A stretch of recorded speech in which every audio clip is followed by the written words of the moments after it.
All right, the meeting of Shreveport City Council has now been called to order. We will have invocation by James Fleury, and Councilman Butcher will lead us with the Pledge of Allegiance. Would you stand, please? Let us pray.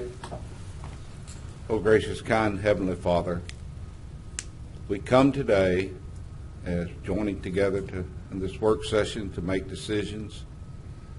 And Father, there are those about us that need our prayers, that are less fortunate, hungry, the homeless, the sick, and the afflicted. And we lift up prayers on their behalf. God, now forgive us of our sins, go with us and guide us, and bless this day. In Christ's holy name, amen. Amen. If you would face the flag, put your hand over your heart and repeat after me. I pledge allegiance to the flag of the United States of America and to the republic for which it stands, one nation, under God, indivisible, with liberty and justice for all. Madam Clerk, will you call the roll, please? Councilman Bradford. Present. Councilwoman Fuller. Here. Councilman Nicholson. Present. Councilman Butcher. Here. Councilman Fleury. Here. Councilman Green. Here. And Councilman Ball. Here. Tomorrow, I entertain a motion to approve the minutes of the council meeting from September 23rd and September 24th. Does any council member have any awards or recognitions at this particular time? Distinguished guests? I have one, Mr. Chair. Councilman Green? Sorry. I'd like to recognize a very good friend of mine with us today, Mr. John Settle.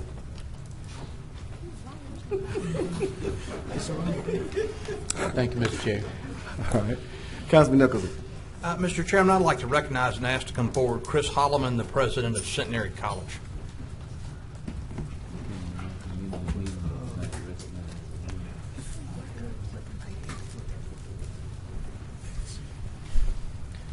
Thank you. I appreciate the opportunity to speak and am honored to be Councilman Nicholson's guest. I did want to address you on the matter that will come before you later in the agenda today of the proposed liquor store at the corner of Kings Highway and Gilbert Drive. I ask you to profoundly consider carefully your responsibility to the citizens of Shreveport, to the residents of that area. I speak on behalf of myself as a resident of the neighborhood, but also as the president of Centenary College. As you know, Centenary College has been located in Shreveport since 1908, and we have brought thousands of students here from all over the country and all over the world, and many of them relocate to Shreveport. One of the hardest things we have to do right now is that although our campus is, by all statistics, a safe campus, the perception of safety is not there. And as parents drive in and they see the campus and not the campus, but the environment, they wonder about sending their students to Shreveport. I have a student right now who is from the Plano area in Texas, a young man. He's doing great, but his mother says, I'm not sure I want to send my daughter there because it just doesn't seem like a safe campus to me. A liquor store 3 blocks away is not going to help that perception. Furthermore, we have almost 500 students that live on the Centenary campus to give them access. We all know young college students don't always make the best decisions, and to put that resource that we spend so much resources fighting alcohol abuse not fighting, but educating our students about alcohol abuse, and to have that as part of our environment is just not necessary. The neighbors, I assure you, do not want this. Contrary to what's in the MPC report from 2017, there are several liquor stores close to campus, including a Thrifty on Uri Drive. It says in the report that the Super One on Barksdale, Shreveport Barksdale Boulevard doesn't sell liquor. They do, in fact. And this is just not a necessary resource for our community. We are trying so hard. I've been convening a group in my office of Highland, South Highland, Broadmoor civic leaders to try and stabilize and get our community, get our neighborhood attractive and progressive. And this is a step backwards. It is not needed in this neighborhood. It is not wanted. Centenary College is one of the pillars of this community, and you will be hurting one of the great liberal arts colleges in the country, and certainly the only liberal arts college we have here in Shreveport. I encourage you to reject this special use permit. Thank you for the time. Dr. Holloman, I'll just say I'm most grateful to you for taking the time to come and express your opinion on your own behalf and on behalf of Centenary College.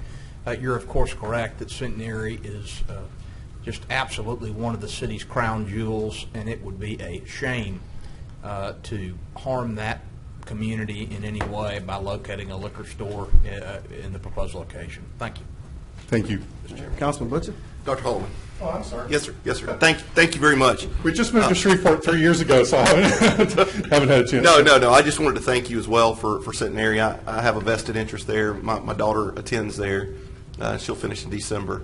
So I know that y'all are very proactive as far as alcohol awareness, drug awareness, sexual assault awareness, and I want to thank y'all for what you do for the community and for the students there. I also think that you coming up and speaking, and speaking of trying to get the community together, and that you're working to try to make the area around it look better. I think that's great, and I'm glad that you're a neighbor in that area and y'all are trying to do that. So thank you. Thank you. All right. Other questions? I think that's it. Thank you. Thank you. Any other council member? Seeing none, I would go to Mayor Perkins if you have any. I just want to speak to my former next-door neighbor, Mr. Jenkins, so I just want to say hello to you. I think you're here for something else, but I did want to recognize and say hello to you. All right. Mayor Perkins. Yeah, a few things, Mr. Chairman. I would like to state for the record that I and Police Chief Raymond are committed to holding our officers to the highest standards. Recently, 2 officers who failed to meet those standards were disciplined following investigations carried out by the Shreveport Police Department. One was fired and the other pled guilty to simple battery after resigning. It's important to call out police wrongdoings, but it's also important to acknowledge when leadership holds officers accountable. This acknowledgement builds more trust between law enforcement and our community, so I wanted to state it for the record today, because usually our attention span and our media cycle only covers the first couple moments of these incidents. So just letting you know that we're committed to holding our officers accountable, and in these instances they have been. We have so much to celebrate here in Shreveport. On a lighter note, this weekend we had the Louisiana Film Prize and the Red River Revel. Locals and tourists from all over the region came to downtown Shreveport to enjoy great food, fun, films, and music. As I always say, there's much to love about Shreveport, and we need to do a better job at celebrating our successes. Lastly, today I have a special guest, the Louisiana Workforce Commission Secretary, Ms. Ava Dejoie. At this time, I would like Secretary Dejoie to come and make a few comments.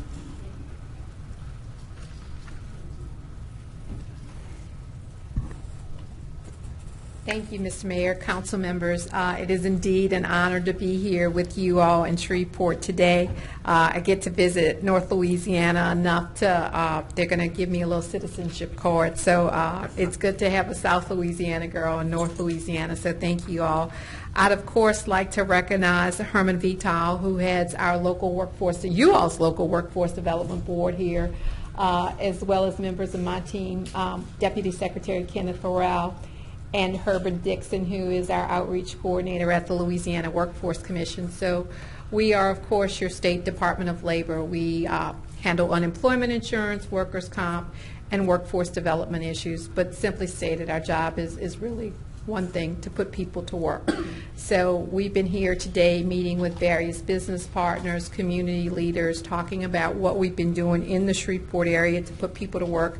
And without taking up too much of your time, I'd like to share some of those things so that you all can tell your constituents, and particularly the business people in your communities, about how we can help move our citizens to economic prosperity and thriving. So our American Job Centers, of which your office is one, we've seen upwards of 17,000 people in our Business and Career Solutions Center. It's in the 10 parish area, which includes Caddo, of course. One of the things that we're really proud of in those offices, because the Shreveport area really leads the state in this, is on-the-job training contracts. So on-the-job training contracts is when an employer is willing to hire someone, but they might not have the exact skill set. The local offices here, Herman and his team, can do an on-the-job training contract, thereby allowing a portion of that individual's wages to be reimbursed for a certain period of time or to a wage cap. And what has this allowed us to do? So I'm going to give you two of the success stories that I'm extremely proud of. One is a young woman by the name of LaGarcia Carter. She came into Herman's office. She was making $9.72 an hour, and with their help, she enrolled in WIO and achieved her dream of becoming a registered nurse. She was someone that came to his office, and she was part of our mandatory work program for those that were on public assistance, and said, you know, this is not where I want to be. This is not what I wanted to do. This is not how I saw myself or where I saw myself I would be at this point. I've always wanted to be a nurse. They made that dream come true. Everyone's path is not the same, and people's paths change and may not always go in a straight line. And I had the pleasure of the weekend before Labor Day having a woman by the name of Tundra Target come to me while we were at an event here in Shreveport, and she said, I know what you're talking about when you're talking about dislocated workers, because I was a dislocated worker. I lost my job through no fault of my own. And I really didn't want to come into the office for what we call reemployment. It's mandatory sessions with the workforce staff. She said, but because of that, I'm a certified teacher now, and she teaches at Bossier Parish High School.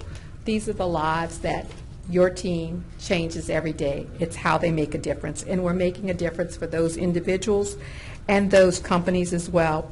I'm particularly proud that the Louisiana Workforce Commission is the home to incumbent worker training. I like to call it by Louisiana employers for Louisiana employers. So as a social charge of our Unemployment Insurance Trust Fund, and let me give the caveat that Louisiana's taxable wage base is the second lowest in the nation, and our taxable wage rate is among the 10 lowest in the nation, and our trust fund is the 12th strongest in the nation. About 2 weeks ago at Revenue Estimating Conference, the trust fund balance was certified, and the projection for next year puts it at $1,072 million. When it hits $1.15 million, the taxable wage base will be reduced to the first $7,000 of an employee's wage. But what that fund allows us to do, and we have about $30 million in that each year, which is basically the interest on that $1 billion, to train our existing workforce. So here in the Shreveport area, you have to have been in business in Louisiana for 3 years, have to be paying into the Unemployment Insurance Trust Fund, and you are then eligible for training dollars that allow you to expand the skills of your existing workforce. I'm looking for my list, but I can tell you some of them off the top of my head. Libby Glass, Dr. Reddy's, the list goes on and on here in Shreveport that have taken advantage of those training programs. Nearly $3 million just this year in the Shreveport area, and lest we not forget small businesses, the backbone of our community. So please, please, please tell your constituents. We're trying to get the word out. You all know as public agencies, we don't always have advertising funds. We also have SBET, Small Business Enterprise Training. So if you have under 50 employees, if you have 2 employees, if you have 1, and you would like to upgrade the skills of one of your employees, say you have an accounting firm, they need to go and learn new software, whatever it may be, you fill out a 2-page application, send it to our office, it gets approved, the person goes to training, the company pays for the training initially, and then we reimburse you, and we reimburse you within 30 days. So as a state agency, to get reimbursed in 30 days, that's nothing short of phenomenal in the world in which we live. It's good in any world. So there is a lot going on in our offices here in the Shreveport area. Herman's budget is a little bit over $1 million, and then in the surrounding area, they have $1.5 million, and it's, of course, multi-parishes. We've also been able at the state to supplement those funds through recaptured funds from other areas, and with that money, we created a pre-apprenticeship program for truck drivers, and those people, upon completion, earned wages in excess of $25,000 after a 4-week training. I said when I opened that our job is simple, to put people to work. It's about changing lives and creating new opportunities for all of our citizens, and we are very, very happy to be a part of that. We look forward to working with the mayor and all of you. It's been a great partnership. We're always looking for ways that we can expand, ways that we can do things better, and how we can help more people to obtain their dreams and to help them move to prosperity. So thank you very much. It's an honor and a privilege to be with you, and I'm most grateful. Thank you. Thank you.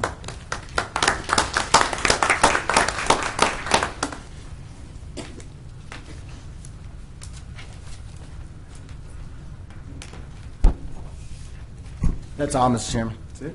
All right.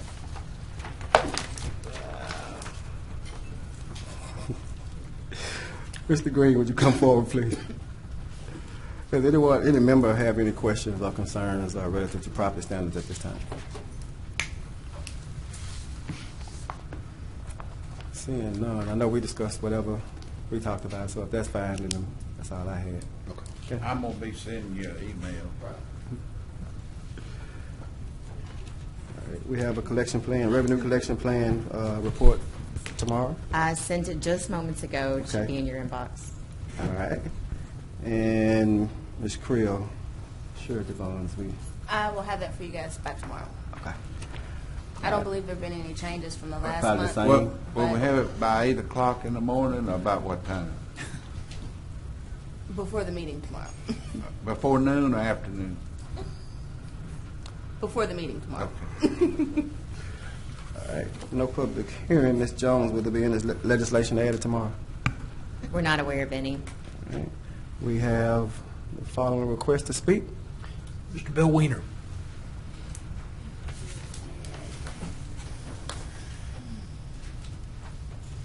Thank you. It would take me hours to say what I want to say, but I'm going to hold it under 3 minutes. Tomorrow on the agenda, I would like for you to put me on the agenda to tell you about the need to protect our cultural heritage and our history. Council is doing something now that is terrible. It's going to destroy a significant building that's a part of our history, and it can be fixed. I could go to court and stop it. I've done this 5 times. I'm not going to do that. It's up to you. If you want to protect our history and our city for future generations, please allow me to speak tomorrow on the agenda and not be limited to 3 minutes, so we can take questions and discuss it, and I can answer your questions. Thank you. Thank you, Mr. Winter. Benjamin Boyd.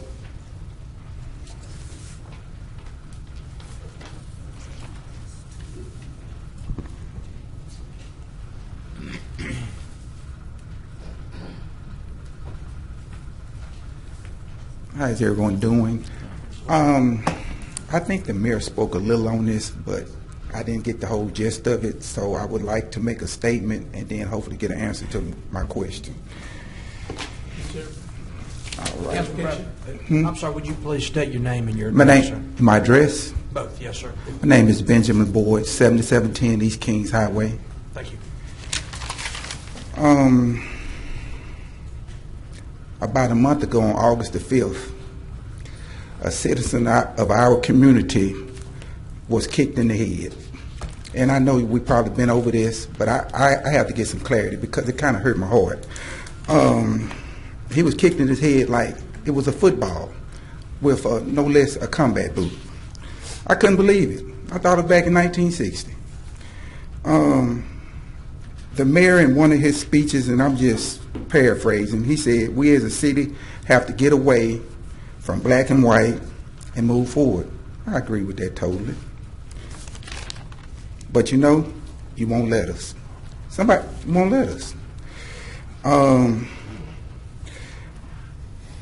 C.O. Simpkins, Harry S. Blake, Martin Luther King, Rosa Parks, Maxine Sharpey, they put their lives on the line so that people of color wouldn't have to go through getting kicked in the head, beat, and done like this here. But when this happens, we don't have anyone to stand up or be outraged. You know, I talk to some of my people, they say, oh, that happens all the time. Or they'll say, it's going to be all right as long as it didn't happen to you. All right. Nobody is above the law. And I'm glad that we prayed here today. So we got to start having some compassion. And we're not asking no one to do anything that's out the ordinary. What I'm asking here today is that we do the right thing. I don't want you to go outside the law. I'm asking that the right thing be done in this situation, and that it is dealt with. And before I leave here, or maybe someone can just tell me what happened now. And the last thing, if me and two of my friends were to go and kick somebody in the head, our whole life would change right there. Financially, physically, mentally, our life would change. And I'm just asking that justice be done today, and that we do the right thing as human beings and be compassionate. And until we can, and we have to start somewhere and fixing this city. And this is the perfect place to start, so that our rights won't be violated, because everybody that's on the police force, to my knowledge, took an oath to obey the Constitution and respect everybody's rights. And that's all I have to say. Thank you very much. Excuse me, what's your last name? I missed the last name. Boyd, Bill Whiteley. Boyd. Boyd, Bill Whiteley. I appreciate you coming up and talking about this. I made my comments specifically for, our citizens that are very much concerned about this. I would hope everybody would be. Yes, because they want to know what happened to him. What? Absolutely. So that's the reason why I went in depth about what happened to those officers. What typically happens is, the news this will come up and our community will talk about it, but we got to conduct an investigation. So it always seems like we put somebody on leave, paid leave a lot of times, and then we're conducting an investigation, and then we don't revisit when the repercussions come out. So that's the reason why I made sure to revisit this particular instance today. And this isn't like the only time that we're just doing this to talk about it. We're going to continue to maintain that standard in our department. If any of our officers are kicking anybody in the head or using excessive force, we will deal with it accordingly. So that's, for your concerns, that's exactly why I stated it today. And if you want more details about it, Chief of Police is back there, the CAA is back there as well, and they'll be happy to talk to you. But that type of advocacy is exactly what the community And then I can needs. spread the news, because they specifically asked me, it was like, what happened? So I would definitely tell them that and find out what happened today, and let everybody know that this has been taken care of, and that we don't have to be afraid of the police, that we can respect the police and look for them to help us in our situations that's going on. Absolutely. Okay, thank you very much, Mayor. Thank you, sir. Mr. Ed Crawford. I'll come back and speak in the morning. Very good. Thank you. Tomorrow afternoon session. And we discussed with our Chief Technology Officer that soon we're going to have a place on our online form to indicate which day you want to speak. We're not there yet. I'm going to read your name, and if you're not here, I'll presume that you want to speak tomorrow. Virginia Marks. Blaine Callahan.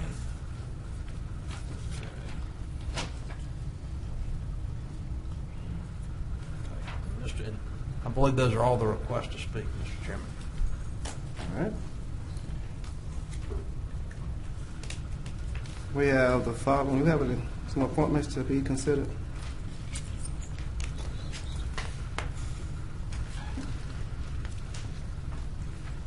The following executive. We have one appointment.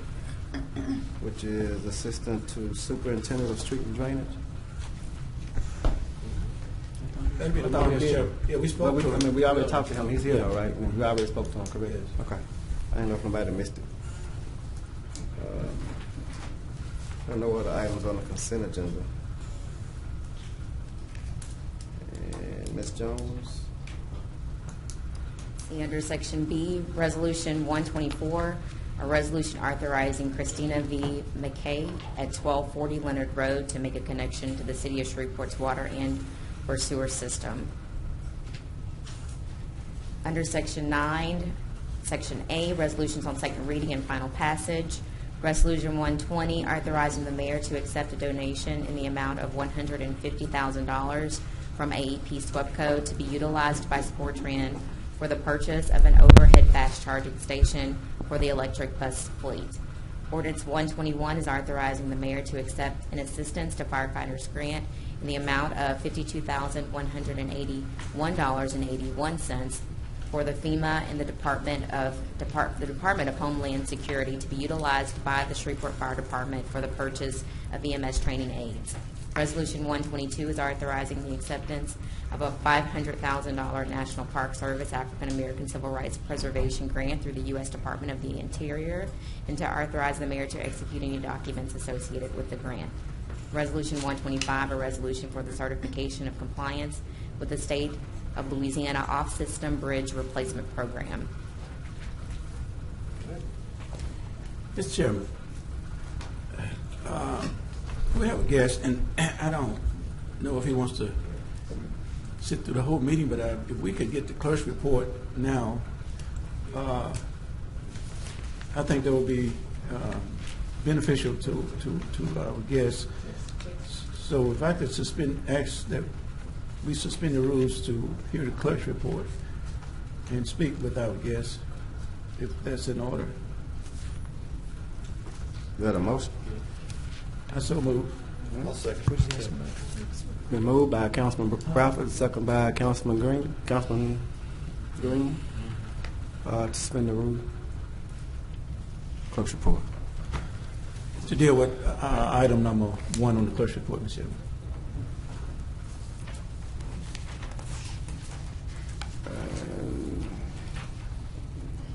Motion carries with 7. Item 1 on the clerk's report. The appointment of Mr. Jenkins. Yes, sir. I'm sorry, I didn't hear what you. No, I didn't know what, I never voted. I don't know what we were doing. No, Nobody I said a was. word. You don't talk loud enough over there, we can't hear. So I didn't get to vote. You didn't vote? No, I didn't vote. I didn't know what we're doing. Nobody said anything. No, I'm sorry. I'm being left out of the democratic process in the council meeting. Can we That's not fair. put a special speaker over there by Mr. Flory? Mr. Chairman, I so order. Can we re-vote? No, Mr. Flory, my motion was that we suspend the rules to hear the clerk's report in regards to the appointment to the airport authority. And I I'm want certainly in favor of that. That's Oliver Jenkins. I would jump hoops for Oliver Jenkins, but I never heard it. Nobody said anything where this hard of hearing guy could hear. Okay. I was left out of the process, so that's fine. I'm with you. Can we get a hand vote from you? Yeah. Motion carries with 7. Please let the record show that I voted to suspend the rules for Oliver Jenkins. I would not want that to show. Thank you. So, Mr. Chairman, it's customary that we, at least when they appear, even if it's prior to them actually being confirmed, that we will allow them an opportunity to come up and speak, and we will ask them a couple questions. If that's in order, I would like to request that. Oh, I think that'll be fine. I didn't know if he wanted to sit through the whole entire meeting, so that's why I didn't actually bring him up earlier. I know he misses being here, so. No, I mean, you conduct a great meeting, Chairman, and frankly, the opportunity to sit here and listen for an hour, 2 hours even of your deliberations would just be enthralling for me. So appreciate that, Councilman Bradford. And let me say, I was glad to hear there's a little controversy before I came up here. That just kind of sets the table what I'm kind of used to in here. Mayor, good afternoon. How are you? Good. Okay, well, listen, naturally, I'm excited about this opportunity. Mayor, thanks for considering me. Obviously, I do have some experience both from a legislative standpoint and budgeting piece for, City of Shreveport and aviation experience. Whether that makes me qualified or not, I certainly am not here to debate that. But I'm interested in serving, and so I'm happy to put myself out there. All right. Councilman Bradford. Thank you, Mr. Chairman. And certainly, I guess it's consensus of the council members who know Councilman Jenkins that we really appreciate him offering himself to the mayor to serve on this board. His talents and his experiences are broad. I enjoyed working with him the last 4 years as co-city council member. So I was wondering what happened, and here he is. So thank you, Councilman. We'll be ready to confirm your confirmation. At least I will. Thank you for coming. Thank you. Councilman Nicholson? I don't know that I was on the board, but Councilman Jenkins, thank you so much for being here and for being willing to take this position. I had big shoes to fill when I was elected to succeed you, and I appreciate everything you did during your time on the council very much. Doing a great job. All right. Mayor Perkins? I was just going to say, if y'all want to really upset the former Marine, just tell him he was in the Air Force. And,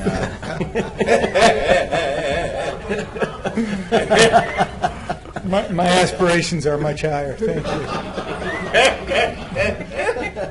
That's a classic. One other question, Mr. Chairman. Is the vacancy already open? Yes, we sent out a letter of resignation from one of the airport board members, Mr. Grant Knuckles. Okay. So that opened up a vacancy. Okay, I just wanted to see if tomorrow we may want to consider something else, but What do you say? I'm not sure I didn't hear you. They didn't hear you. And I think Councilman mine was a Bradford? little bit better than yours, maybe, so. Mark? We would like for you to enunciate into the microphone. you hear me now? Yeah. No, I said that, I asked the mayor, was the vacancy, was there a current vacancy? He said yes. And I said, if there was a current vacancy, tomorrow we may want to consider suspending the rules to go ahead and confirm him if that's the wishes of the council. But I was going to ask Councilman Jenkins, how familiar are you with the ongoings now of the airport, in the airport authority? Frankly, obviously, I still read the newspaper, and I was involved in some of the leasing discussions in the prior year, and one of my partners does have a hangar at the downtown airport. So I'm fairly aware of what's going on. Do I know the actual minutia? No, I do not. But I understand we're also got finalist candidates for the new airport director.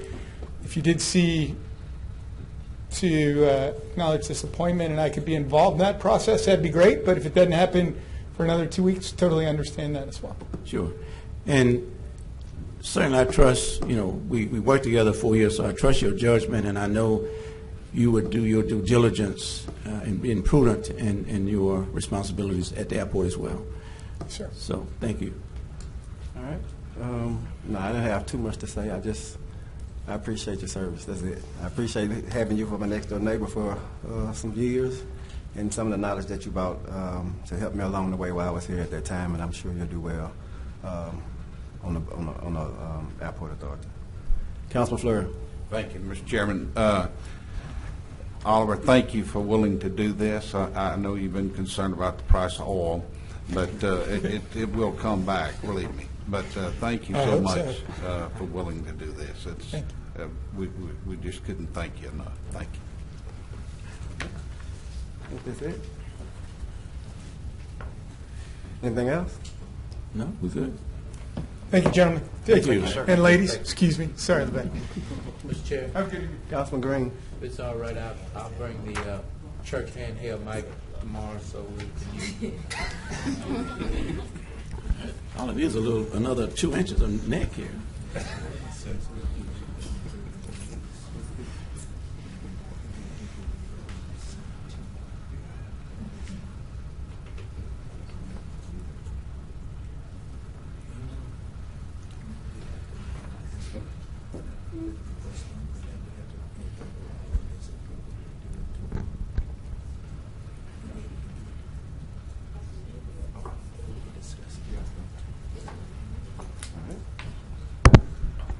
Okay. Ms. Jones, can you continue with introduction of resolution? Resolution 126 is approving the 2020 Downtown Development Authority Program of Work. Under Section C, Introductions of Ordinances, Ordinance 135, an ordinance amending the City of Shreveport, Louisiana 2019 General Fund budget. Ordinance 136, an ordinance amending the 2019 budget for the MPC Special Revenue Fund. Ordinance 137 is amending the 2019 General Fund budget for the Fire Department. Ordinance 138 is amending Chapter 38, Housing and Property Standards of the City of Shreveport, Louisiana Code of Ordinances. Ordinance 139 is an ordinance to establish a new Chapter 38.5, Procedures for Abatement of the City of Shreveport, Louisiana Code of Ordinances. The next section is the 2020 Budget Ordinances. to be adopted no later than December 15, 2019. Ordinance 140 is adopting the 2020 Capital Projects Fund budget. Ordinance 141 is adopting the 2020 Riverfront Development Fund budget. Ordinance 142 is adopting the 2020 General Fund budget. Ordinance 143 is adopting the 2020 Retained Risk Fund budget. Ordinance 144 is adopting the 2020 Metropolitan Planning Commission Fund budget. Ordinance 145 is adopting the 2020 Community Development Special Revenue Fund budget. Ordinance 146 is adopting the 2020 Grants budget. Ordinance 147 is adopting the 2020 Shreveport Redevelopment Agency Fund budget. Ordinance 148 is the 2020 Downtown Entertainment Economic Development Special Revenue Fund budget. Ordinance 149 is the 2020 Golf Enterprise Fund budget. Ordinance 150 is the 2020 Enterprise Fund budget for the airport. Ordinance 151 is the Water and Sewerage Fund budget. Ordinance 152 is the budget funding contractual services provided to sport training by Metro Management Associates. Ordinance 153 is the Downtown Parking Enterprise Fund budget. Ordinance 154 is the Convention Center Enterprise Fund budget. Ordinance 155 is the Convention Center Hotel Fund budget. Ordinance 156 is the Debt Service Fund budget. Ordinance 157 is the Solid Waste Enterprise Fund budget. Ordinance 158 is the Street Special Revenue Fund budget. And Ordinance 159 is the Downtown Development Authority budget. All right. Any discussion on that? Mr. Chairman, I'd just like to briefly express my gratitude and appreciation to Mayor Perkins and the administration for presenting us a budget that is in the black. As the public may remember, our budget for 2018 was in the red by several $1 million, and we were able to do that only by rating our already meager operating reserve.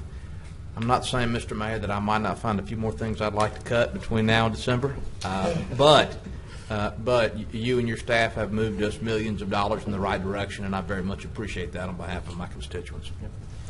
Thank you, Councilman. Yeah, we're putting forth a pretty aggressive budget to get into the black, and although we won't get where we need to be this year, we're hoping by the end of our 4-year terms up here that we can hand over a city government that's in much better health than what we received. So that's the long-term objective.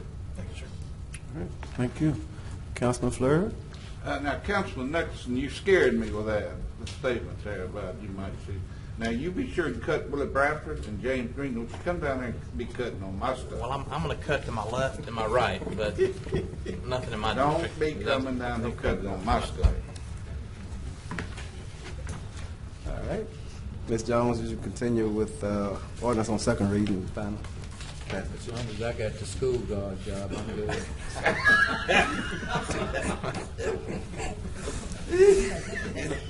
Ordinance 123, authorizing the mayor to execute a CEA agreement of city-owned property located at 1506 Abbey Street, Shreveport, Louisiana, 71103 in Caddo Parish, to the Serenity Club of Shreveport, Inc., for the purpose of lessee to use it for programs and to maintain the building and grounds. Said property is not needed for public purposes.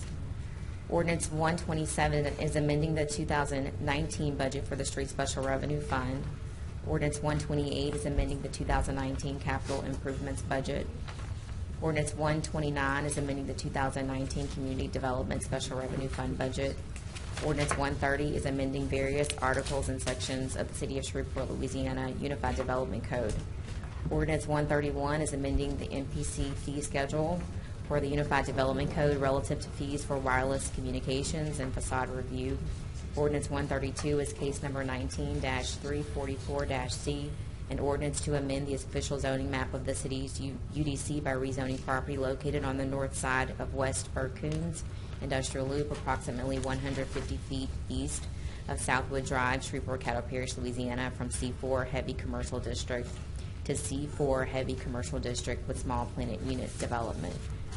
Ordinance 133 is case number 19-386C, an ordinance to amend the official zoning map of the City of Shreveport UDC by rezoning property located between Jennings Street and Woodrow Street, approximately 310 feet west of Sanford Avenue, Shreveport, Caddo Parish, Louisiana, from R2 Multifamily Residential District to IC Institutional Campus District. Ordinance 134 is case number 19-391C, an ordinance to amend the official zoning map of the Shreveport UDC by rezoning property located west of Lakeshore Drive, approximately 380 feet south of Dill Leap Drive, Shreveport, Caddo Parish, Louisiana, from NA Natural Areas District to Single Family Residential District. Any discussion on that? Mr. Chairman. Councilman Nicholson? Mr. Chairman, case number C-10217 concerns a proposed issuance of a special use permit for a liquor store at the intersection of Gilbert and Kings. It is in my district, but it is surrounded on three sides by Councilwoman Fuller's district. I just want to point out first to my colleagues on the council and to the members of the public that a liquor store is not a use by right in a C2 zone. The request that comes to us is for a special use permit, and in particular to have a liquor store immediately adjacent to a residential area in my neighborhood that will be open from 8 a.m. to 12 midnight, 7 days a week. It has been suggested on the news and elsewhere in the course of the discussion of this liquor store that the council in the past has sometimes approved liquor stores in parts of town where it shouldn't have, has been willing to place liquor stores near residential areas in less affluent parts of town.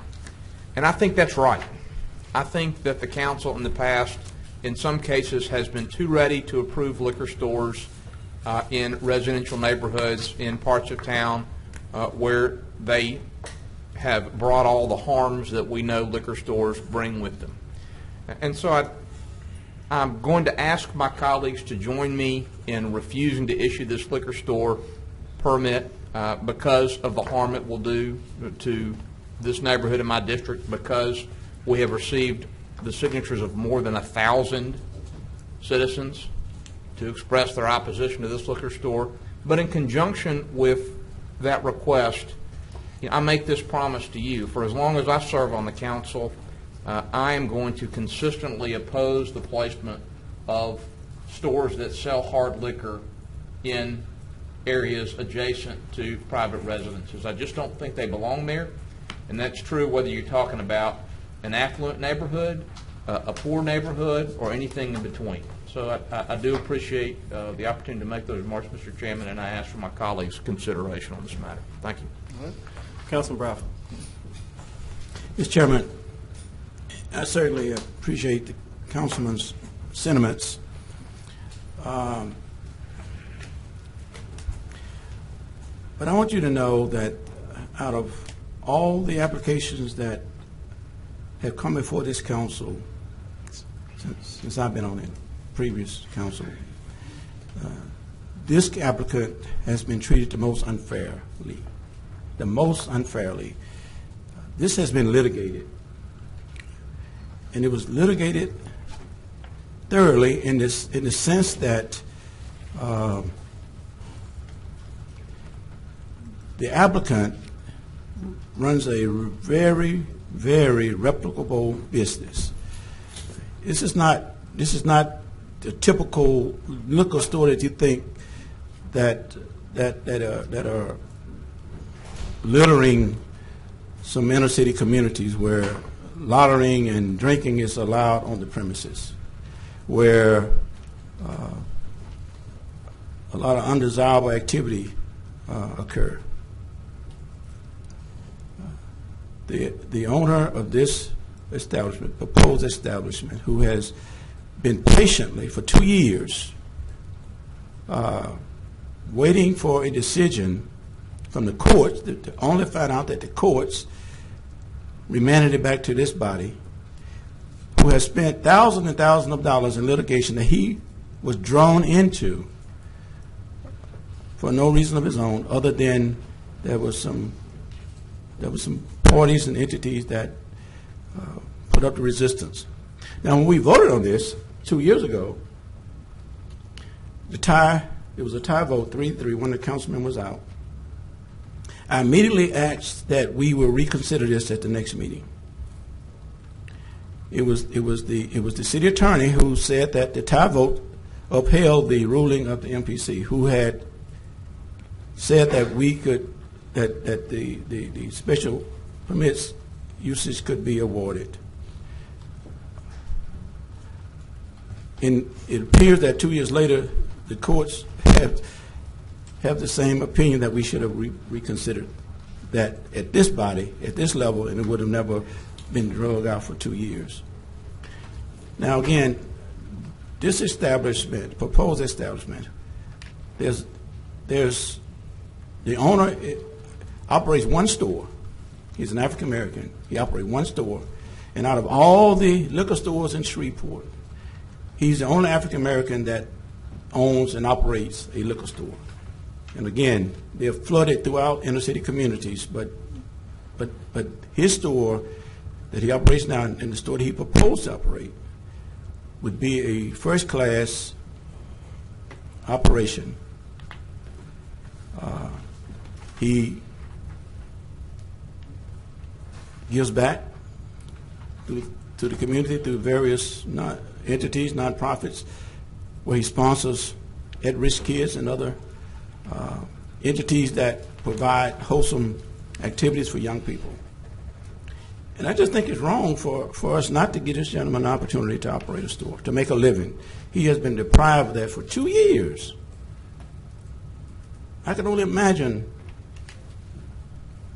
the financial burden that he has suffered because of this error from the council and from the courts to allow this to linger for 2 years. And now we have opportunity to grant him this opportunity, and we are in denial. Now, I am very sympathetic to everything, even the president of the college that came forward. And oftentimes we heard it. I think there's been at least 4 liquor applications that has been approved in underserved communities that was put there. We heard the commentary. We got the same type of responses through our email and letters. And a lot of that fear came not to be. I mean, somebody once said that the only thing we have to fear itself. But I think as the government body of this city, we should be very consistent in providing economic opportunities for our citizens, especially those citizens who have proven to be worthy of our support. This gentleman has been very worthy. He has been reputable. He have not had a violation. Not one violation has been levied toward this establishment since it's been open. That means something. It should mean something. Now, this location is not, in comparison to some other liquor store establishment, is not within the confines of the neighborhood. It's on a thoroughfare. It's not directly in neighborhoods like there are in Motown and in MLK and in Cedar Grove and in Allendale. This is on a thoroughfare. He won't be selling chicken wings. He is a reputable business who pays taxes and who provides a service to the community. And I said, and I say it again, when it comes to these type of establishments, let the market determine. If it's not a perfect place for that business, then the market will determine that. But I think to not allow him the opportunity and deny him the opportunity after 2 years would be an injustice. It's not fair. Like I said earlier, out of all the applications for this type of establishment, this one disturbed me the most because we have not been fair with this gentleman. So I'm going to ask that you support and allow the special use permit to be granted for this establishment. Mr. Chairman, thank you. Thank you, Councilman Bradford, for those comments. Yeah, let's go be I think this is going to be, let's just say different. That's the best way I can put that one. On one hand, you try to do what and be consistent on doing what we've been doing in the past, and then two, you try to go along with what the citizens in that particular area want, and sometimes you get put in limbo, I believe, and at the end of the day, I just think we should do the right thing. So just leave it at that. Where are we next? Down to, we don't have any table legislation? We have none. I did want to make sure that I want to speak about the other appeal case that we have. I want to see what I need to do to, and we can speak on it after the meeting if that's appropriate. I just want to. Do you want me to just state the chairman came earlier and asked about postponing the Acadian ambulance decision. I went and looked at the section 46-70 of the ordinance, and it says the city council shall hold a hearing to consider the appeal within 30 days after filing of the appeal. And the appeal was filed on September the 17th, and the 30 days will be up on October the 17th, which is before the next meeting. So I don't know. It says you shall hold the hearing. You don't have to make a decision at that time, but I think the ordinance is pretty clear that the hearing has to be held within 30 days. All right. All right.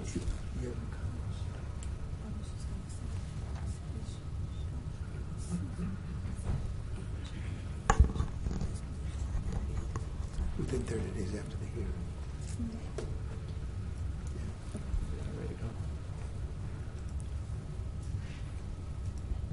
I thought there was something else. Okay, that's it? No. Okay, I'm sorry. All right. And we have the MPC appeal tomorrow. Got to do this case tomorrow? What was that? I thought we postponed it. Okay, until the 22nd. All right. And man, back to the.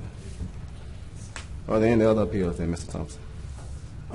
We have the appeal. That's all for tomorrow. There are two appeals for tomorrow. One is the Acadian Ambulance Service, and the other is the MPC case number C-102-17, which there have been a couple of comments on.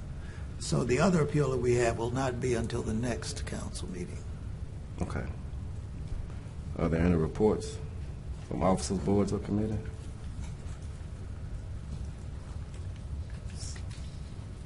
Seeing none. Would that conclude your clerk's report, Mr. Thompson? There were two items on the clerk's report. One concerning Mr. Jenkins, and you have all heard from him. The other, we received a letter from the mayor to remove James Pannell from the Caddo Bossier Port Commission, and that will be on the agenda for the next meeting. And that's, when you say that's tomorrow, correct? Councilman Bradford? Mr. Chairman, thank you. Mr. Mayor,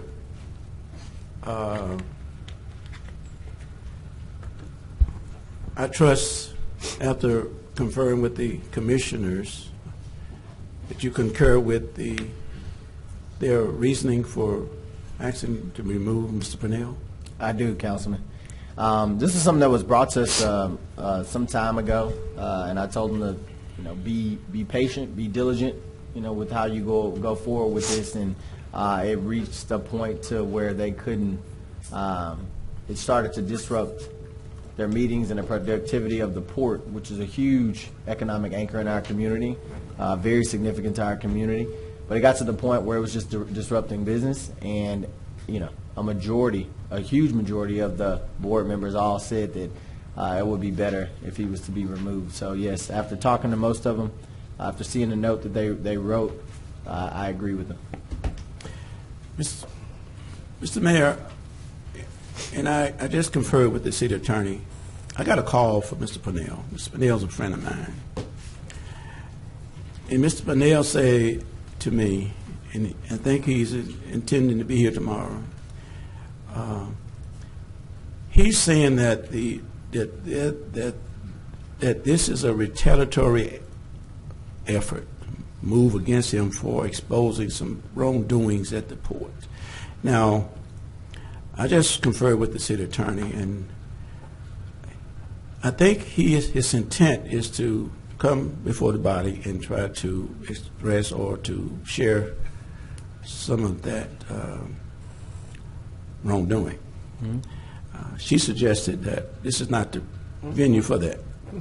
No, it's not. It's not. So, I mean, but we can't censor him or muzzle him for 3 minutes. Yeah. Okay. But we can contain his presentation too. Well, Mr. Chairman, you're the chairman, so Right. that's you. That's your judgment. Right. Okay. But I'm just saying that I don't know where this going to go or where it will go, but I just want to be cautious. I think the body has to and understand what's at stake here, the preview of what their responsibility are in doing this. But I just want to be careful tomorrow if Mr. Purnell chose to come, that whatever expression he want to make against the port, that he would be made aware that this is not we have no oversight over the port except for what who we confirmed. That's what three appointees that you have. Is that right? Mm-hmm. So who? I mean, maybe we can do some research and find out who would he go to vent his concerns. And that's what I was going to say. I mean, he can go to the state ethics boards. He can go to law enforcement. It depends on what his accusations are.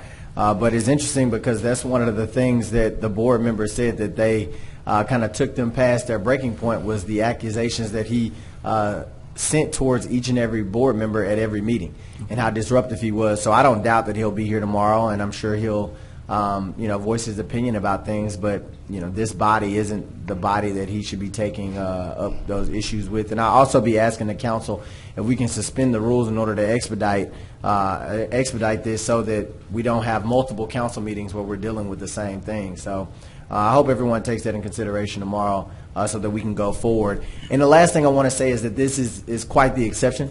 I oversee the appointments on dozens of boards throughout the city.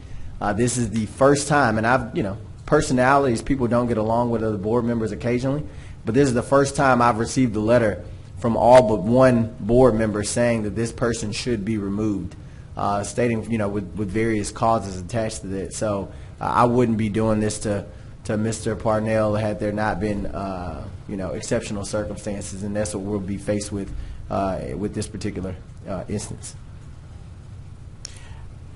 Thank you, and I appreciate that. But I just had a thought that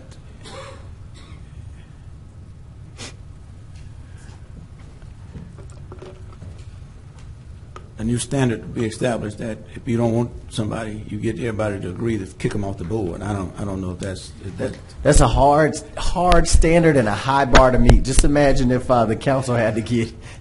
We felt that way before. We felt that way before. Yeah. So yeah, it's a pretty high bar to meet, and I'm okay with that standard going forward. I don't, especially when you consider the diversity of that board. You have appointees from Shreveport. You have appointees from the parish. You have appointees from Bossier Parish and Bossier.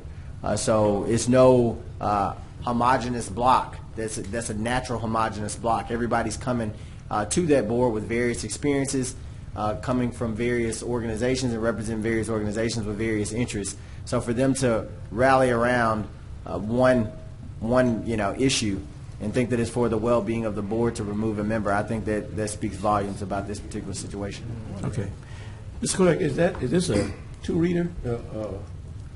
No, I did not put it on the agenda, but I went back and looked at the rules, and I think the rules are silent on this. It talks about confirmations of appointments, but there is nothing about taking somebody off of a board. So you would have to suspend the rules to, or maybe even, it's not really on the agenda. So I guess it has to be added to the agenda. Yeah. Mr. Bradford, will you yield, please? Yes, sir. With the city attorney, did she get an opinion from the Attorney General An opinion specifically about what?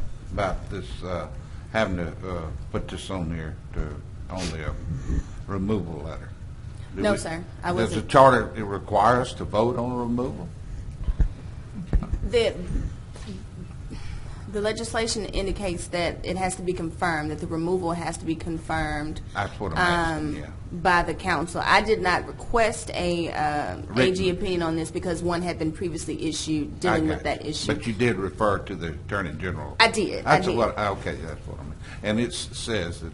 Yes, that it has to be confirmed by the council now, and I would agree with Mr. Art in the sense that because the ordinance and the charter is silent to that, I would suggest that you take the same procedure that you would to confirm somebody as you would to remove them. Councilman Bradford, are you expecting any type of violence you might want to protect Councilman Green down there? Oh, I got his back. That's all I'm saying. Yeah, we okay. We okay. Okay, thank you, Mr. Chairman. I just want us to be in order when we have to deal with this. Okay. Because there is some emotions at the port, and I don't want it to blow up in this chamber. Okay. Right, and that's what I was speaking on earlier. And I say I have allowed emotions to overflow in here that probably shouldn't have in the way that they have recently, and I've expressed that, and I've, just as recent as the past council meeting, I owe this body and I owe Chief Raymond an apology for some of the outbursts that we've had in the past, and as long as I'm sitting here, I don't want to tolerate or have that to go on anymore. People taking their frustrations out to the wrong. This is not the place for certain things. So that's what I was saying. Yeah. That's it. I agree, Mr. Chairman. At the same time, there are rules, and, right. And I think the clerk has expressed to us before that certain things could be said, but the insults and name calling of council members is not one of those. Some of those. So, okay. But I don't want to violate his First Amendment right to say what he want to say. Right. Okay. Okay. Mr. Chair, Councilman Green, does it mean we're going to have a heated meeting tomorrow? we're going to have a great meeting tomorrow. Thank you. No executive session. Is there anything else from anyone else? Seeing none.